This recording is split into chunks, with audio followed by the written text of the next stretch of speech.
Warning, due to some language and subject matter, listener discretion is advised.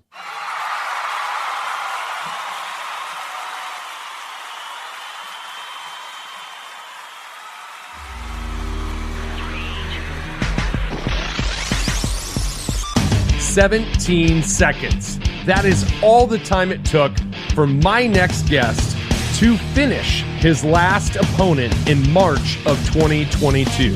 He's a young fighter with big ambitions and a baby girl at home that drives his passion for what he does. He trains with some of the best on Elevation Fight Team at High Altitude Martial Arts in Aurora, Colorado. And rumor has it that some of his peer mentors are hyped up and excited for what's to come for my new friend, Carlos Calderon. He's an MMA featherweight with, so far, an undefeated record. This is a short episode, but it's worth every second. Ladies and gentlemen, this is Caught on the Mic.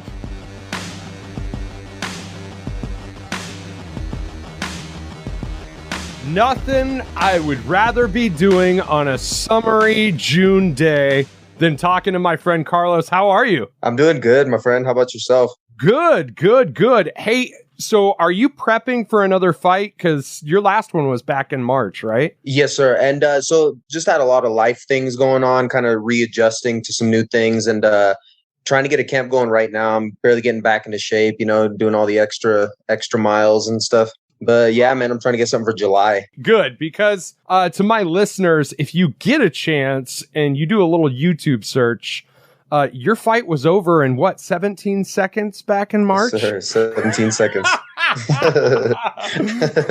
So without any further ado, why don't you introduce yourself and let's talk a little bit about your life journey. Yeah, of course. So I'm Carlos Calderon, a professional MMA fighter out of Elevation Fight Team and mainly high altitude martial arts. Yeah, man, I've been here all my life. I have a beautiful girlfriend, Judith, and a beautiful daughter, Gamali, who's right here asleep next to me.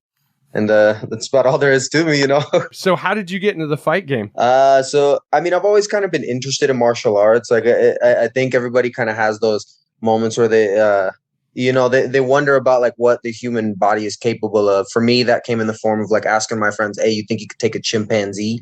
Or, "Oh, you think, and it's always just kind of like intrigued me just what the body can do. So, so like 7 years ago I had a friend who took me into the first gym I ever stepped in. And I mean, the rest is history, man. So what was that gym? The ATT. It was American Top Team. Not the big building that they had on what was it?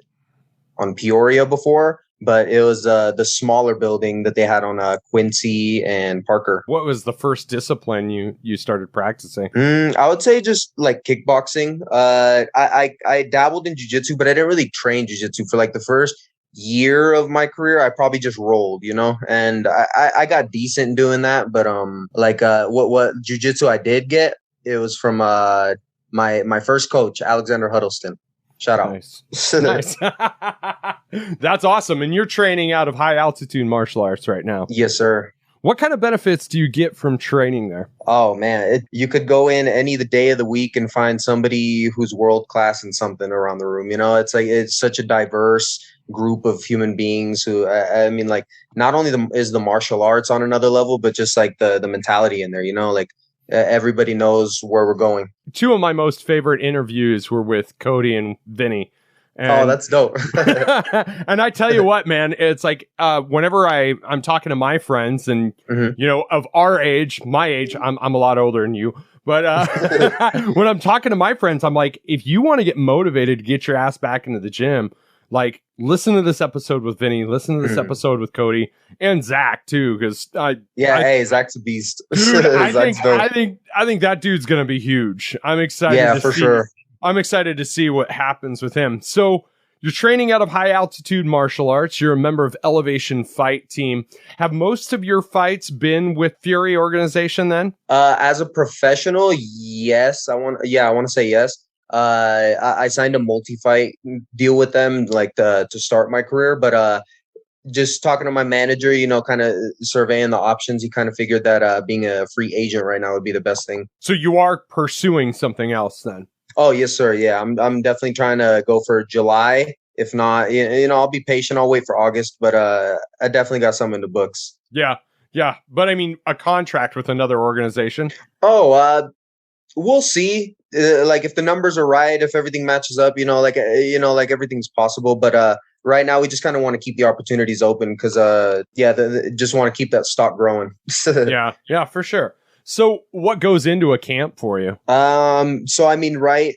So I train, let's say like 2 hours every day. And during a camp, I'll probably just add more cardio, like just focus in, like obviously adding more time too, but focusing in on certain things that I feel like will be important for the fight specifically. Yeah. What are those things? It just depends on who I'm fighting. Like sometimes this last camp, I focused mostly on striking and Sure. specifically out of my southpaw stance because my knee was pretty jacked up for that whole camp. So I did like zero grappling for that.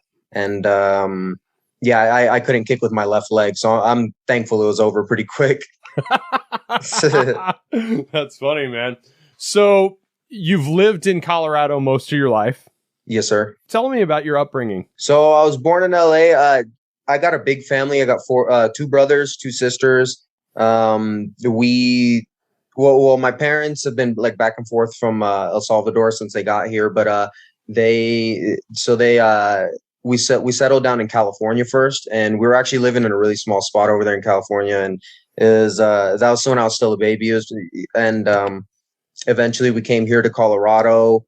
Our first spot here was also a small apartment, and it was like 7 of us sharing it, and it's just things like that kind of make you think, where you're going is all the more important, because it's something that we've never seen, Absolutely. It's a lot about the journey. And yeah, I talk to a lot of people about how your upbringing and little challenges, like living in a small spot with 7 people, can really define who you become later on in life. Yeah, no, seriously. So what are some more defining moments that you've had in your life on your journey to becoming a fighter? A couple of them I don't feel comfortable talking about yet. Like maybe down the line, but like years and years. But sure. I would say one of the more recent ones was having my daughter for sure. Yeah. Because before it's like something told me, like God gave me this ability and it would be a shame not to use it, and because I know how far this ability can take me, and not pursuing something like that, I wouldn't be able to live my life like that. Right. But when not like on top of that, when I had my daughter, it didn't just become, like, oh, I was given this ability so I could prove something to myself. I was given this so I could provide for her, so I could prove to her that anything is possible, Yeah. Yeah. And I was actually going to ask you that because I know when my ex-wife was pregnant with my daughter, my first kid, I was playing music for many years and playing in bands and then touring and all that stuff. Nice. But whenever she was pregnant, I was like, this is time to pull the plug, and I gotta change course correct, start working a 9 to 5, put in 40 hours a week. Did that ever cross your mind? So here's the thing too. So when my girlfriend got pregnant, it was during COVID. So everything, it was a clusterfuck anyway, so right. So so everything was kind of unsure. So I mean, I did get one like a full-time job, I was working like 50 hours a week, 6 days a week. And, but that didn't stop me, I started doing that, I think around before my pro debut, but, it was definitely hard.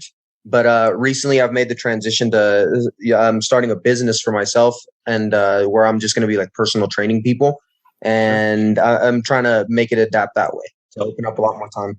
That's good, because sometimes your why doesn't necessarily change what you do. It's how you perceive what you do. The postscript to my own story is the fact that once my daughter was born, I looked at myself in the mirror and I had spent like 9 months getting fat, eating wings, watching TV. And I was like, man, I got to get back out there. And then I ended up being in the most successful band that I had ever been in. That's awesome, for 5 years after that. So it's funny because you think that having kids is like a bookend to your life, but a lot of times it's really just the spark to fire. It's Yes, the sir. start of it. So yeah. Yes, sir. I'm not gonna lie. I still get like those moments where I look in the mirror and I'm like, damn, I got fat. You know, like I'm kind of having one of those right now, but it's like, that's why I'm hopping back into a camp. I'm like, all right, hit 145, here I come again. So what do you walk around at, if you don't mind me asking? So typically I walk around pretty light, like 160. Right now, I'm having one of those moments, 65. So if you had a strategy for cutting and you had to make a cut fast, what do you do? It depends. If it's like I only have like 2 weeks, I'm gonna probably do it pretty unhealthy. I'm gonna just, cut the water weight, maybe I'll stop eating or something like for a little, like, but if I have a good amount of time, like 4 or 5 weeks, my weight cuts to 45 are actually really easy, this is going to sound ridiculous because it sounds ridiculous to all the people I tell it to, but the day of weigh-in, like, I'm still eating. I'm still drinking. Yeah, man. It's oh, shit. That's a crapshoot, man. Hey, but I mean, it's been working. It's like I still feel energy fight day. I still feel energy weigh-in day. So it's like, if it ain't broke, don't fix it, I guess. Yeah, just I tell you what, the thing that you have working in your favor is that you're young, so you metabolize things a lot quicker. Yeah, I'm probably gonna have to change that up. Right. I was just gonna say, man, once you cross that 30-year-old mark, you're gonna be like, holy shit, why is it taking me 2 weeks just to lose 5 pounds? And, well, another thing too is I've always sweat a lot. Right. I used to be real self-conscious about it, but now I'm like, yeah, I sweat a lot. Right. the hyperhidrosis where you're like, I can't wear bright colored shirts because it's going to look like I'm sweating all the time. No, seriously though, man. Yeah, but eventually you just start getting, like, after so many training sessions where you're just drenched and everybody's like, damn, you sweat a lot. You're like, yeah. So what's your favorite part about training and practicing in Colorado? There's a lot there, man, because not only do we have such a talent pool here in Colorado, like the guys that I get to work with, but I mean, just even the altitude, like something that we take for granted every day, The cardio that we get here is just, we go anywhere else and it'll be good. It'll hold on. That has been the most consistent answer I've gotten from all the elevation guys. It's like, it's the altitude training. Like Zach, going back to talking about Zach, he described going from Colorado to San Diego and how he felt like a superhero when he was in San Diego. Because his cardio was so good because he trains seriously in altitude. So do you do a lot of outdoor training then? Yeah, I'm getting more back into running now that now that I have Gamali. Like I would usually just, when my mind hit it, I would go, but now that I have a daughter, it's not always like that. So right. I just, I'm opening up the time for it, just opening up the time for more training sessions. And well, yeah, man, I get a lot of my cardio just comes from training too. So when you're around a lot of guys, like bigger guys that are bigger than featherweight, heavyweights, light heavyweights, do you find a little bit of an apprehension to utilizing a lot of cardio in training and instead doing like your traditional weight training? No, not really. Because the thing is, like, the way I see it is everybody's good in their own window of, like their own window of talent. Sure. And it's like, I'm not going to fight the heavyweight to be stronger than him, Right. Like, yeah. So at the end of the day, I'm going to be good at what I'm good at. And it takes me far, The reason I asked that is because I live in Nebraska and I train around, I work out around a lot of football players and,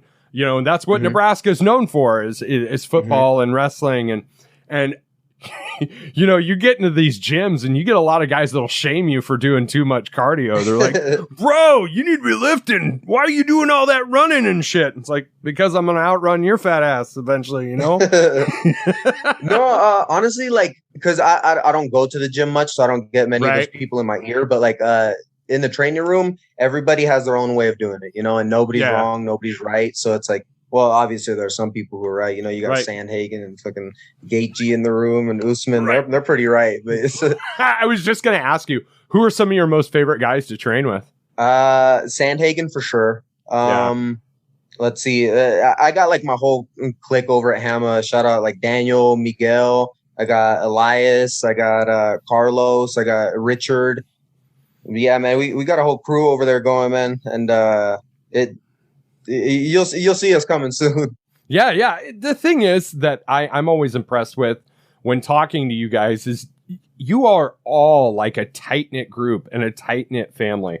Mm-hmm. And it's something that I've complimented pretty much everybody on, is like even doing my show on a regular basis. It makes me feel like I'm part of the team because you guys have such a humbling spirit, you know. And whenever I talk to people that listen to my podcast, because I interview everybody from, you know, the music world, doctors, lawyers, whoever, but I interview a lot of fighters because I think your guys' stories are the most interesting and that people can take the most away from a fighter's journey.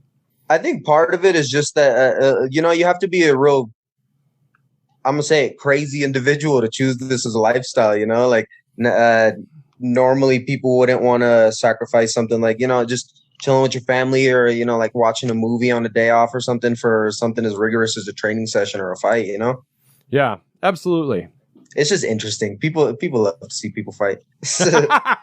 Yeah, no, that's funny. Like I said, I live in a football state. And while all my other friends are watching Husker games, I'm usually watching whatever He's on MMA his phone watching the UFC. Huh? That's exactly what it's like. We will be at the bar and everybody's watching like a Husker game, and I'm off in a corner with my phone plugged into the wall watching, you know, ESPN Plus. Going good, but hey, I was I forget what concert it was, but I was at some big concert and Corey was having a fight and everybody was over here jamming out. I was trying to find Wi-Fi for how I was going.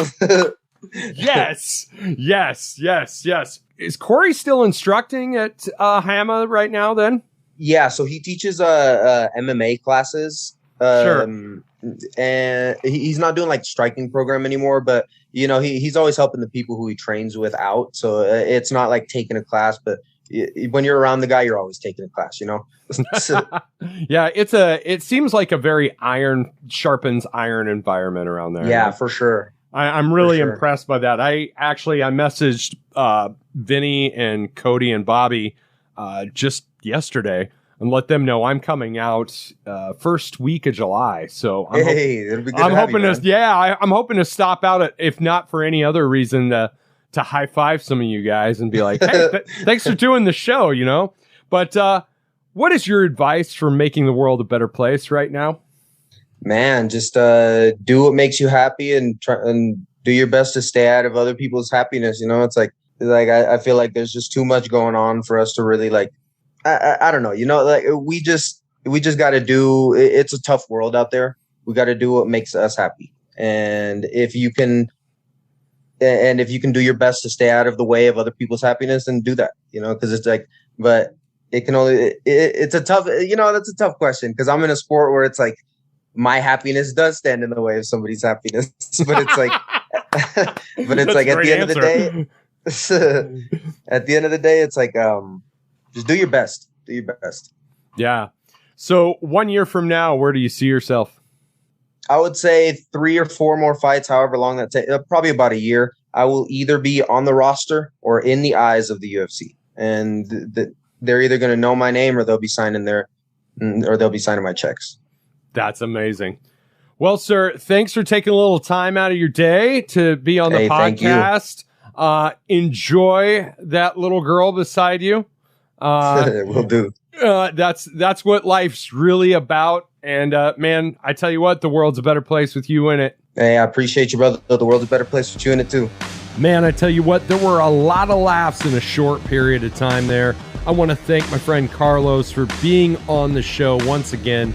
Make sure you give him a follow on the Instagram. Make sure you hit up highaltitudema.com. That's highaltitudema.com. That's High Altitude Martial Arts website. Give them a follow on all forms of social media.